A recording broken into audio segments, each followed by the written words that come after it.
What's up, everyone? I want to go over what a crash diet is. I'm going to actually define it. We hear that term all the time. We hear how they destroy your metabolism. We hear how they make it harder to lose weight after you're done with them. And it's all true, but I want you to define exactly how long is too long to be on one of these diets and how much is too much. How many less calories, how much weight is too much weight to lose. And then I want to go over what you need to do for long-term, sustainable results to give you the body and health you want for life.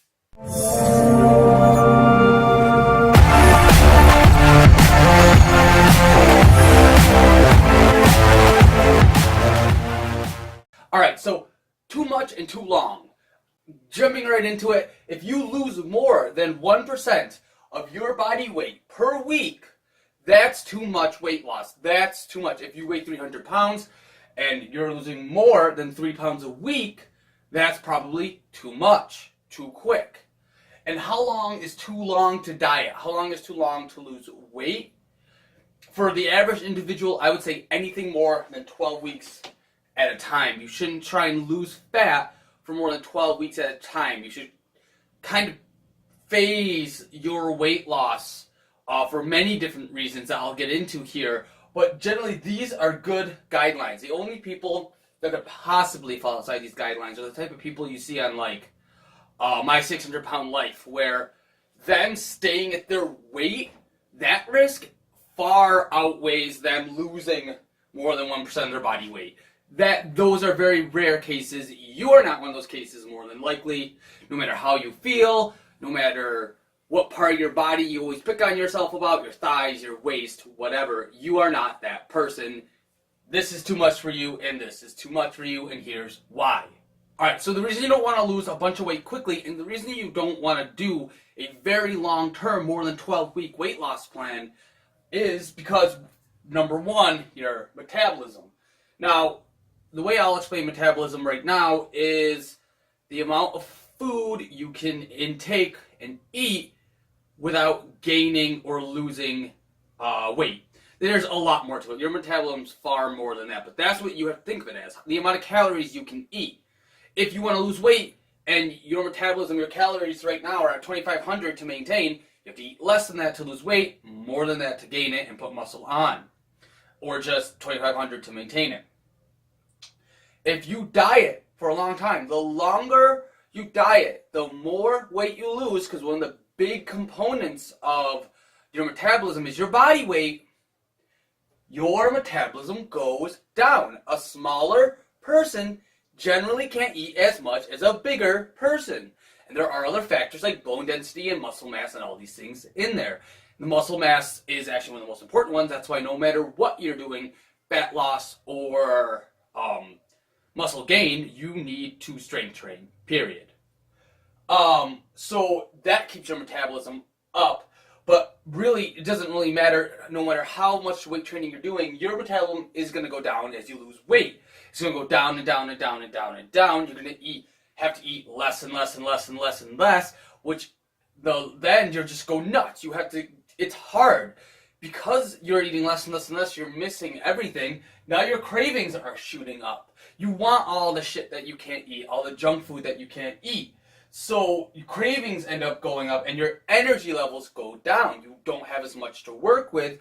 You're working out, but you're taking in very little. There's this energy deficit, because calories and energy can kind of be interchanged. There's this energy deficit. You're in that energy deficit too long and you just can't. You can't move. You want to go to bed sooner. It's harder to work out. Everything's just harder. All of these things compound into making it harder to create a caloric deficit and continue to lose weight. So what do? How do you stop this from happening? Maintenance periods. This is something you don't hear a ton about, but it's super important for anyone that has long-term weight loss goals. You have to maintain for a while. If you do a crash diet and you burn your metabolism out, you drastically lower it. Now you used to be able to eat here, now you're here, and more than likely with a crash diet you've lost muscle, which lowers your metabolism further. Good luck. I mean, honestly, good luck. You've just made it harder for yourself in the future. For instance, let's say this 300-pound person and this 300-pound person. This 300-pound person does some crazy HCG crash diet BS, and in 1 month loses 60 pounds, which is good, except now that their metabolism's drastically dropped, they've restricted themselves hugely, their cravings are probably through the roof, they're going nuts, they have no energy. 6 months later, they've already burnt out probably after the first month. Now, and this is a very common story, they stopped doing the diet, they went back to their regular diet, but wait, now the metabolism that used to be here is way down here, so now they're just gaining a bunch of weight. 6 months later, they're 320 pounds with an increase of 20 pounds from where they started. That's a super common story, and it's completely useless. Let's take this 300-pound person. This 300-pound person decided to take it a little slower, but still made really good progress. In 3 months, they only lost 30 pounds, half of what this person did. And now they're starting to feel it though. They're happy, but they're starting to feel it. They get those cravings, their energy's down a little bit, so they do a maintenance period. Let's say they do a maintenance period of 3 months. I know that sounds crazy, right? So they're at 270. They're going to maintain 270 pounds for 3 months. Because let's say you did 2 to 3 months of a diet of losing fat, 1 to 3 months of maintaining, but we're just going to go 1 to 1 for now. So this person then did a 3-month maintenance, stayed at 270, and during that time, because of the increase in calories compared to what they used to, what they were eating, they have more energy, they can have a little more fun food, so their cravings are going down. They might have been able to build a little bit more muscle with their resistance training, a little more strength, all of which, a little more bone density, all of which it further increases their metabolism, helping them lose more weight in the next weight loss phase. Look how all of this comes together. And then they go into, after the 3 months of maintenance, they go into 3 more months of fat loss. They're ready, after 3 months, they're ready to go into another fat loss phase. And now they lost 30 more pounds. At the end of their 6 months, they're down 60 pounds with a fairly good metabolism, really good health, good energy. This is where you want to be. This is where most of those fad diets, magic pills and potions, and stupid belly blast BS programs out there get you. This is where we are going to focus. Long-term, sustainable, actual, real-life results that are very easy to keep for the rest of your life. This is what Citizen Athlete is all about. This is how we're going to do it, and we're going to do it through our 21-day kickstart and then the KIS nutrition system.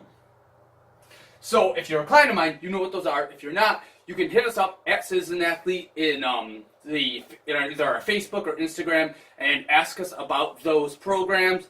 But this is where you want to be.